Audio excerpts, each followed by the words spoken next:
क्या Israel Iran की जंग में अमेरिका कूदेगा?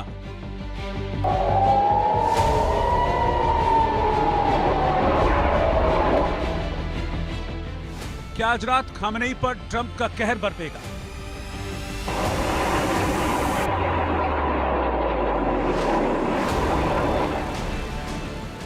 क्या आज ही अमेरिका खामनेई का खात्मा कर देगा?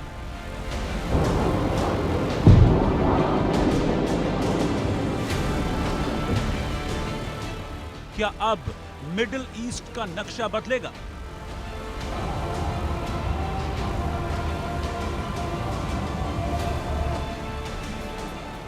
ये सवाल बेवजह नहीं है, ये सवाल बेबुनियाद भी नहीं है, बल्कि इन सवालों के पीछे है अमेरिका की जंगी तैयारी की ये तस्वीरें। इन सवालों के पीछे है अमेरिका के ये विनाशक फाइटर जेट्स जो ईरान के करीब पहुंच चुके हैं।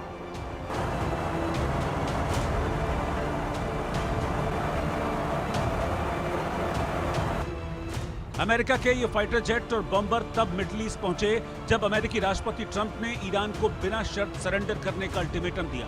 ट्रंप ने सोशल मीडिया पर पोस्ट कर लिखा, अब ईरान के आसमान पर हमारा पूरा कंट्रोल है। हम अच्छे से जानते हैं कि सुप्रीम लीडर कहां छिपा है। उस तक पहुंचना बहुत आसान है, लेकिन अभी हम उसे मारेंगे नहीं। खामेनेई के लिए ट्रंप का यह सीधा संदेश था कि सरेंडर करो वरना सर्वनाश तय है। ईरान में महाविनाश तय है, ईरान का खात्मा तय है। लेकिन खामेनेई ने सरेंडर के बजाय सीधी जंग का ऐलान कर दिया।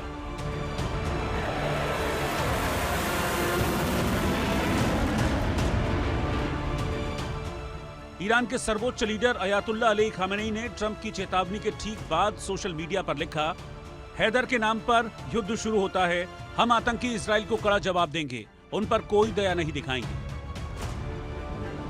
इस ऐलान के ठीक बाद ईरान ने इजराइल पर 25 मिसाइलें दाग दी। ईरान की इस्लामिक रिवॉल्यूशनरी गार्ड कॉर्प्स ने जंग में पहली बार फतेह मिसाइल का इस्तेमाल किया।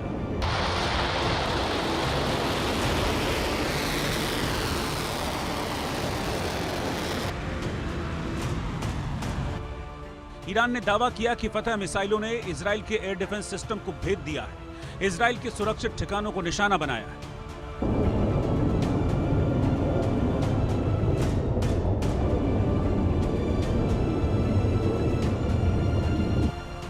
यह हमला इजराइल और उसके सहयोगी देशों को ईरान की ताकत का सीधा संदेश था। यह हमला अमेरिका को उकसाने वाला था। इन हमलों से अमेरिका भड़क उठा।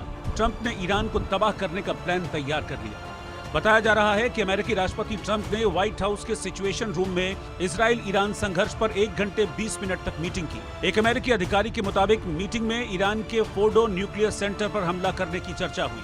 अमेरिकी अधिकारी के मुताबिक अमेरिका ईरान के इस न्यूक्लियर सेंटर पर बंकर बस्टर बमों से हमला कर सकता है। ट्रंप का मकसद ईरान के न्यूक्लियर प्रोग्राम को खत्म करना है, लेकिन न्यूक्लियर मुद्दे पर ईरान पीछे हटने को राजी नहीं है। ईरान लगातार इजराइल पर हमले कर रहा है, मिसाइल और घातक ड्रोन से अटैक कर रहा है। तो जवाब में इजराइल के फाइटर जेट्स ने ईरान के कई शहरों में तबाही मचा दी। इजरायली सेना ने कहा कि ईरान में रात भर चले एक बड़े ऑपरेशन में 50 से ज्यादा लड़ाकू विमानों ने हिस्सा लिया। इस हमले में कई अहम ठिकानों को निशाना बनाया गया, जिनमें परमाणु हथियारों से जुड़ी एक फैक्ट्री और हथियार बनाने वाली कई जगहें शामिल थी।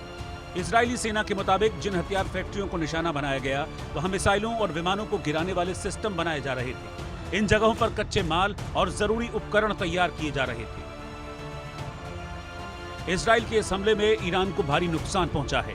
उसके सैन्य ठिकाने और हथियार डिपो बर्बाद हो गए, लेकिन इसके बावजूद ईरान घुटने नहीं टेक रहा, कदम पीछे नहीं हटा रहा, जंग की आग को और सुलगा रहा है। लेकिन सवाल है कि मिडिल ईस्ट में छिड़ी जंग का दुनिया पर क्या असर होगा? क्या यही जंग तीसरे विश्व युद्ध की वजह बनेगी? क्या अमेरिका के जंग में कूदने से ईरान पर न्यूक्लियर वार होगा? Bureau report, India news.